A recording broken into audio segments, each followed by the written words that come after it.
Talking England is something that we're going to try and bring into this podcast.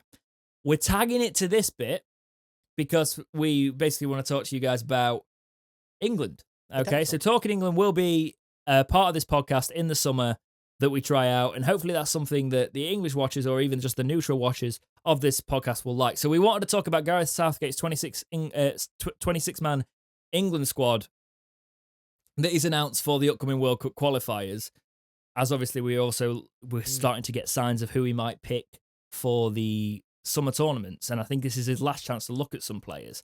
Yeah. So for goalkeepers, he's got Dean Henderson, Sam Johnson, Nick Pope. For defenders, he's got Ben Chilwell. Bill? Who's Bill?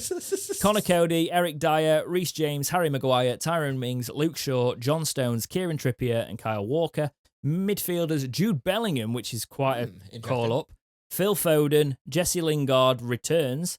Mason Mount, Calvin Phillips, Declan Rice, and James Ward-Prowse. And then forwards, Dominic Calvert-Lewin, Harry Kane, Marcus Rashford, Bukayo Saka, Raheem Sterling, and Ollie Watkins. Now, Grealish is apparently injured, things like that. What about Sancho?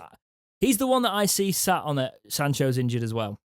He played. So, the big omissions from this are the players that are like the Ben Mees of the world and things like that. Premier League clubs wondering why their best English player isn't in the squad. And for me, it's because we've already got enough cover.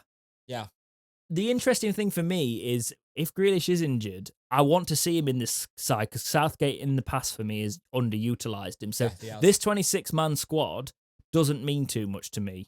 Is there any players that you think have missed the cut here that could have gone in? And I'll tell you if they're injured. I don't see why John Stones is it. That's the one I don't get in the actual Right, okay, you do not follow the Prem enough. Okay. John Stones. Have they been good this year? Right, okay.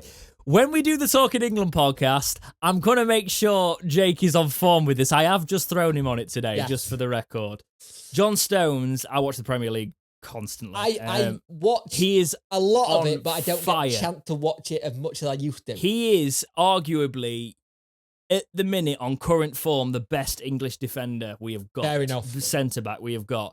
He's scoring goals, and he is part of a very successful Man City side. He has taken his career from not being in the England setup at all, falling out of it, to recapturing his form for Man City, one of the most successful clubs in the world at the minute, and look at the calibre of players they've got that he's keeping out.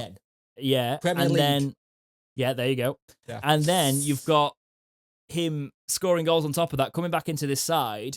For me, John Stones is the current first choice centre back on that sheet, and then you probably have to put Harry Maguire in there as well. Okay, but John Stones and Harry Maguire would be a good centre back pairing. You've also got Tyrone Mings who can do a job. It's been solid. Eric Dyer's been included in defences because he's been playing centre back a lot. Connor Cody's another one. Midfielder. Yeah, a lot of people were talking about. There was people wondering why there was talks about like Antonio not getting called up, things like that. But if you let's look at our forwards now. So we've got Dominic Calvert-Lewin, Harry Kane, Marcus Rashford, Bukayo Saka, Raheem Sterling, and Ollie Watkins. Oh, who was Patrick Bamford? People were in uproar that Patrick Bamford hadn't been called up yet again. I think he's seeing what Ollie Watkins has got, and I think Patrick Bamford will be on the fringes of it. Yeah, but if you're playing Harry Kane. Are you playing Ollie Watkins or Patrick Bamford over them? Because for me, Patrick Bamford also offers something more like what Harry Kane does than what Ollie Watkins does to the game. Yeah. So I'm actually, and obviously Dominic Calvert-Lewin's there as well.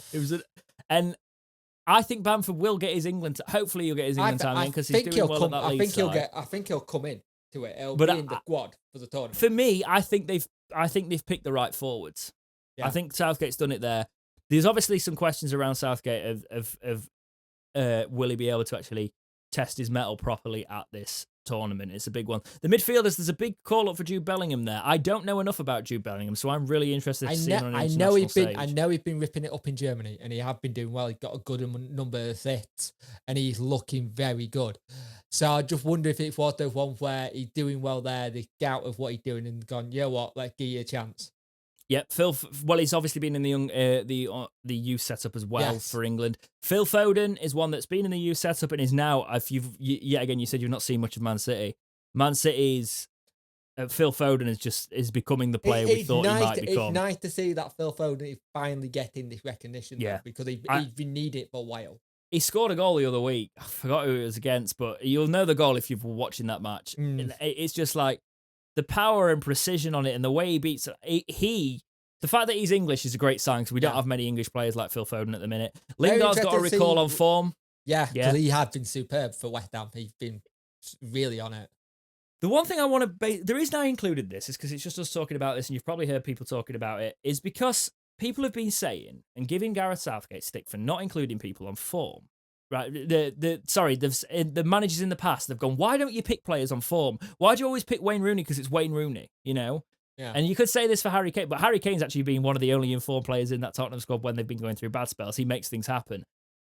Gareth Southgate is a man that picks on form. He has got his faults, but this is a prime example. This lineup here is picking players on form. I can literally Eric Dyer maybe is more of a utility player. I see the team, I see the players. I'm like, there's going to be some managers who are ripping their hair out, going, "Oh God, why are you playing him? Why? No, don't take him." And hoping and sweating that they don't get injured. Yeah. Well, Trent, the big omission, Trent Alexander-Arnold here. Who was apparently, this is the one. I didn't put this in. I don't know why I didn't put this in. I think it slipped my mind because I automatically assumed he'd be in. That's a big one because talking about picking off form, Trent Alexander-Arnold is finding his form again, but this season, there's a lot of talk. Why have they picked, Wan-Bissaka's not in here either. I think he's got an injury, but there's Kyle Walker and Kieran Trippier. Kyle Walker also has played centre-back and obviously Chilwell, Reece James in there. The fullbacks. Trent Alexander-Arnold, for me, on his day, is the best fullback we have got. Oh, God, yeah. Yeah.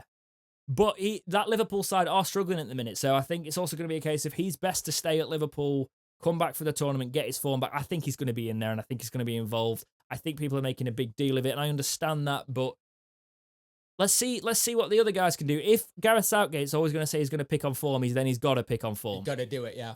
He's got to do it. And obviously, Jordan Pickford's out, so we're probably going to see Dean Henderson. It'll be Dean Henderson. Give it a go. I'd actually like to see us try a different goalkeeper in every match. We've got Dean Henderson, Sam Johnson, and Nick Pope. Would be nice, wouldn't it?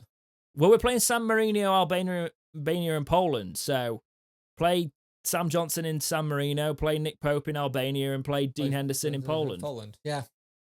Because if you look at Dean Henderson's got a better percentage in terms of shot stopping, and we're probably going to face the most difficulty against Poland.